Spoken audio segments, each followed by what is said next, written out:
Welcome, everybody, to another edition of Star Wars CCG content. I'm joined by Steve once again from our Death Star 2 starter deck.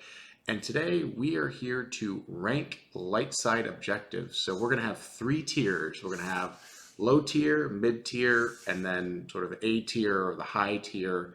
And then maybe we'll have one special category at the end. So, Steve, do you kind of want to give a real quick summary of what objectives are, Yeah. why they work, why they don't work, and Yeah, then sure. we'll get to our rankings? Sure. Yeah, for those of you who are newer returning players, objectives were introduced in the special edition expansion set, sort of midway through Star Wars CCG's run, and they provide a sort of a thematic manner in which you can build your deck. You don't have to run objectives. There's many viable decks that don't, but probably most competitive decks are objective based, at least in the classic formats. And we're mostly talking about today classic, not the virtual cards in the open format, but the older Decipher card formats. The purple cards, the purple two-sided Yes, objective cards. cards. Yeah, I think to rank these, a couple things we feel like we want to think about. The first, good objectives are ones that their starting setup is a pretty strong platform, allow you to go different ways. They give you, good activation, maybe some good effects or characters to begin with.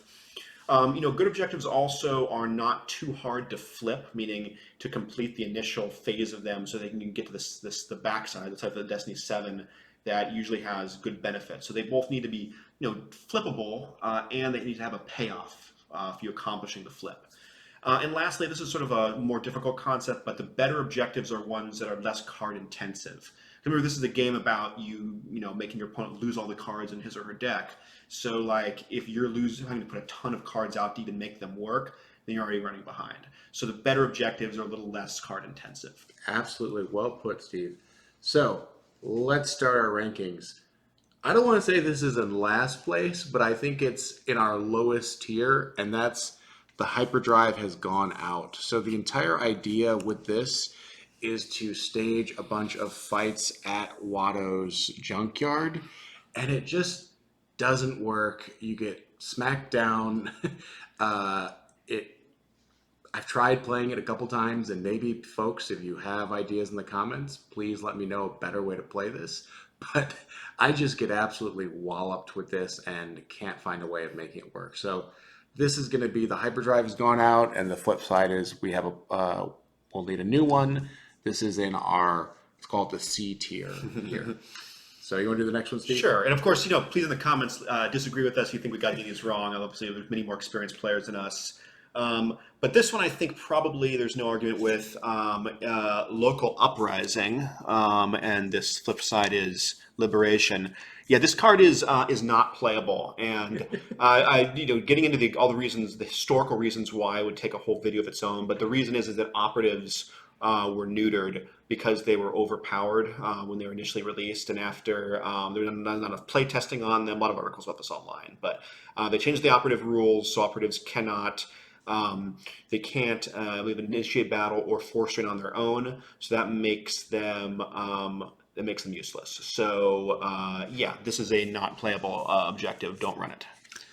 So next is the Dantooine base operations. So there was 5 objectives introduced in special edition. I think when this came out, Dantooine base operations was somewhat viable, but I just have never been able to make this work when you have more cards than just special edition.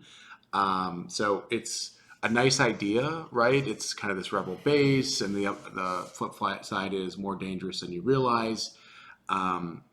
I think maybe when it was just special edition, and that's when objectives were first introduced, and there was 5, to choose from. This was somewhat viable, but I think with Decipher cards and as the game has changed and evolved, it's just not super viable. So Yeah, I'll just say briefly about that one. Like, this is a class of a bad objective. It requires you to control 3 Dantooine sites, which are universal sites. It's really hard to hold down 3 sites under your control at once. it's just And a the lot flip of side cards is out. not great. It involves Yeah. squadrons, so it's just awkward. So we're moving into our mid tier or our B tier. Steve, you want to pick your first one? Sure. My thinking on these is these are ones that actually can be quite competitive if they're in the hands of a skilled player, but they do take some skill to succeed. There's some problems with them depending on exactly what format you're playing. I'll start with Let me start with Quiet Mining Colony, which is a It's a fun one. objective I'm currently running in a few different leagues and tournaments. This is a pretty fun one. It it actually got better when the later sets were produced because there's a Tatooine card called Keeping the Empire Out Forever that actually makes it easier to flip and prevents it from flipping back. It doesn't, this card doesn't do a ton on its own, but that effect lets you go through your force pile and pull a card every turn. So it creates a nice Cloud City platform and can be quite resilient if you know what you're doing with it. So that's my first pick there. So it's mid tier. Okay. I'm going to keep on with the episode 1 cards and put out the We Have a Plan. This is a fun objective, period. I have a deck that I run it, and I always have fun playing with it, but I think it pairs best with an opponent that's running droids, which is, a random, variable. So I don't think that this plays super well against like a Bring 'Em Before Me or a bunch of other decks. So if you're dueling someone else who has droids and, like a Maul, I think this is a really fun thematic deck, but not super viable or competitive as far as compared to others. So that's We Have a Plan, and that's Battling Over the Theed Palace. So there's the lovely Nemoidians. My next pick will be Rebel Strike Team for our sort of mid-tier.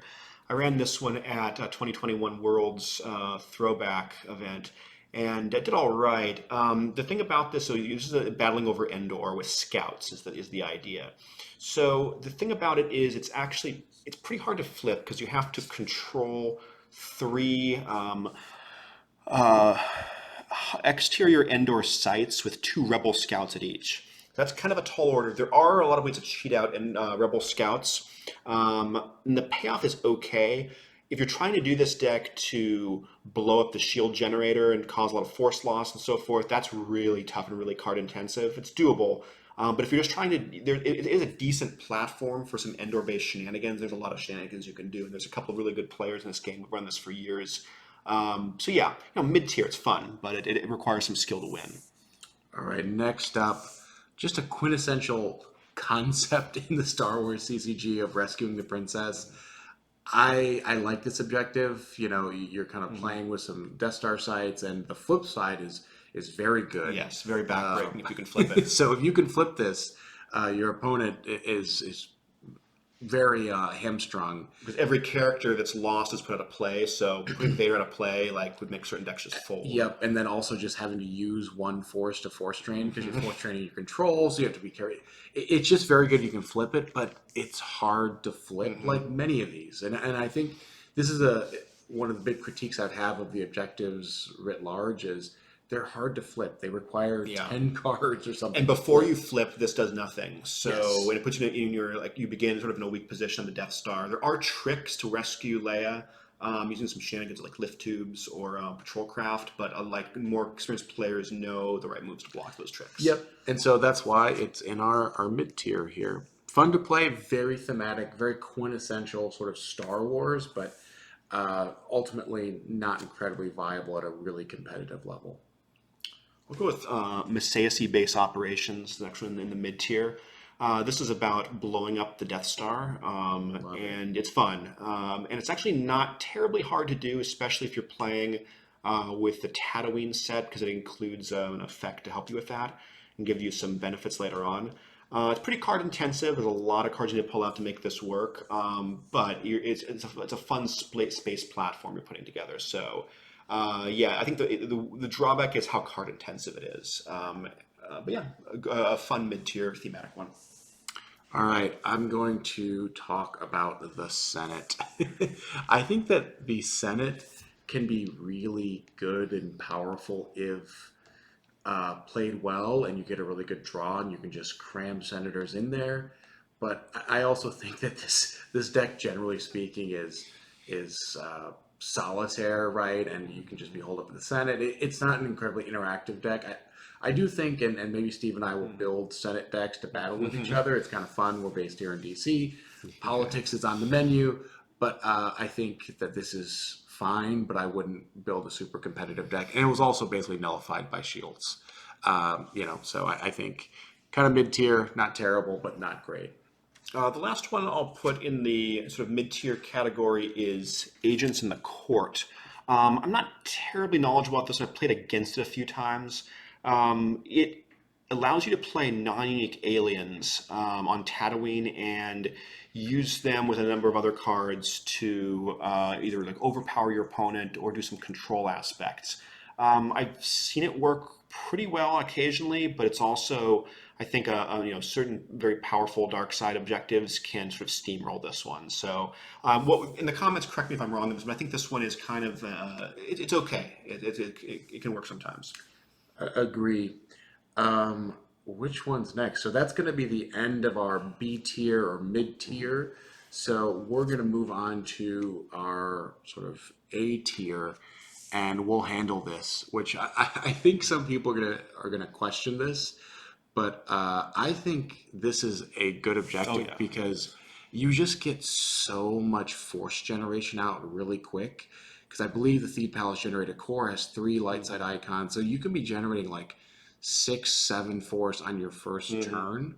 And that's just like such a powerful engine, even if you don't even flip this, but having that much generation that early on, I think can really make a game. So we'll handle this. And then the flip side is Duel of the Fates. And you don't really even need to flip this. You can just run this and kind of do other stuff with. Well, yeah, I mean, the best, you want to be in a position where it's not flipped and your opponent can't like muster the strength to challenge you there, basically. Yes.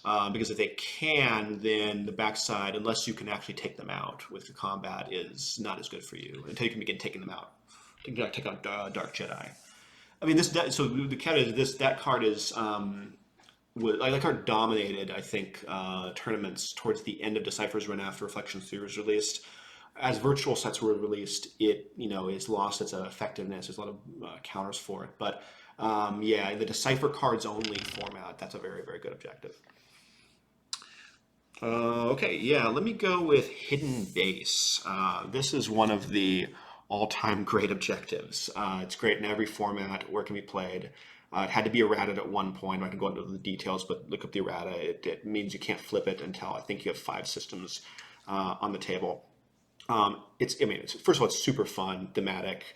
It's awesome, right? Trying to figure out where the hidden it's base one of my is. like favorite, right? It's like probing, and I think it's a fun one. A whole board game based around this idea later on. Yeah. But yeah, so it's a cat and mouse game. It's the ultimate space platform for light side. And then if you flip it, you have the ability to stop opponents' force drains. So even if they can't muster space to fight you, you're force draining. You're canceling the force drains on the ground. That's a very, very powerful objective. Okay, next up, there is Good in Him. This is, I built a deck around this essentially using Ewoks, and so I think of this as sort of a platform to get Endor into play, and this is the light side counterpart to Bring Him Before Me. And I think there's just some fun stuff you can do with this. You get a Luke to start the game. And his lightsaber. And his lightsaber, which is just incredibly powerful, right?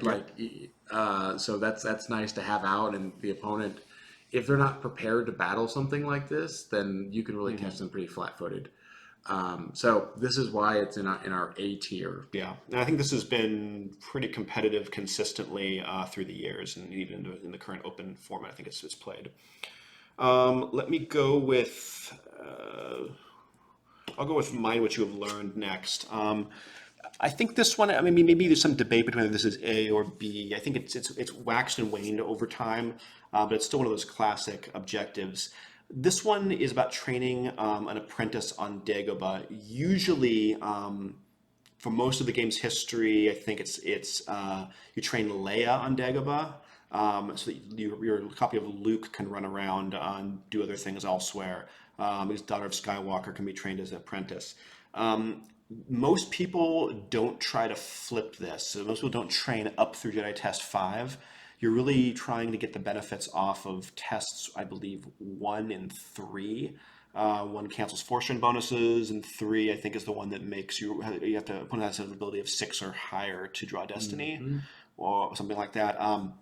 So you're kind of running a control game on the ground of on Dagobah, and you're using other characters to sort of spot remove your opponent elsewhere on the board.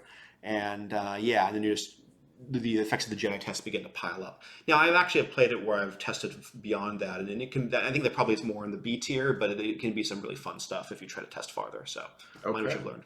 We're on to our final couple. What's next? You could profit by this. So this is just the quintessential vehicle of getting a bunch of Tatooine sites out and kind of recreating really iconic scenes from the movie, which is, I think, also something that these objectives, right?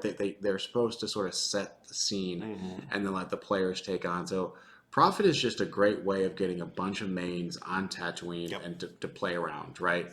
So the flip side is really about punishing your opponent if they don't, if you have mains out, they're going to lose one force for each battleground site occupied by Han, Chewie, Leia, or Lando. So it can be really punishing if you have a bunch of mains out spread across Tatooine sites. So fun deck. Maybe I'll actually make one of these myself. Yeah, a couple things I'll say about this one. First off, this is probably the cheapest. Maybe hidden base. Maybe hidden base and profit. Profit is a very inexpensive deck to build because you don't need like Luke Skywalker, Jedi Knight. You can go with some of the lower cost Lukes and Hans. Tons of fun stuff to do there, and yeah, it's not very difficult to play. And unlike Rescue the Princess, freeing Han is not terribly difficult to deal with this objective. Okay, are we ready for our final card?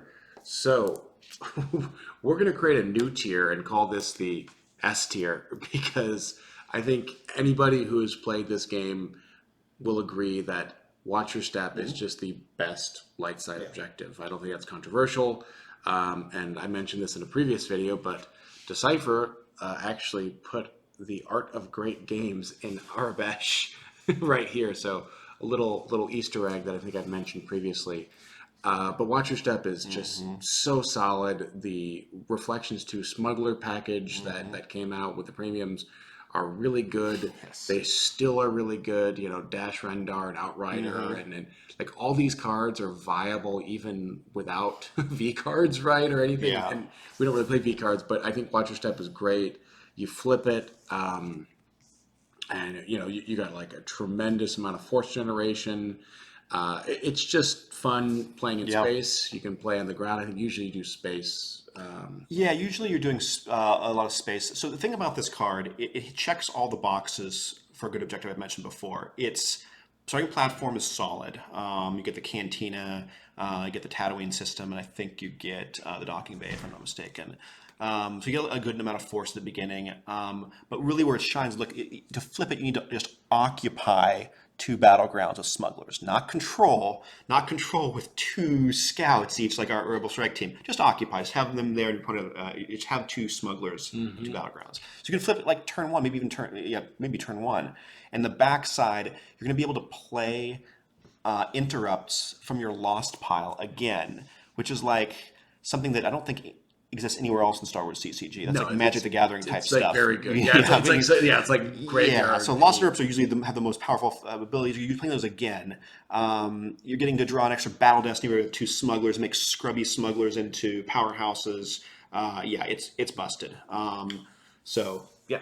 Yeah, I think well put, Steve. And so this is our definitive, let's say, ranking of light side objectives. We'll probably do one for dark side objectives when we gather again. But I invite all the conversation and what we screwed up or what we missed in the comments. And if you enjoyed the video, just want to remind folks to like and subscribe so that the videos can reach a broader audience on YouTube and hopefully bring more players to the game.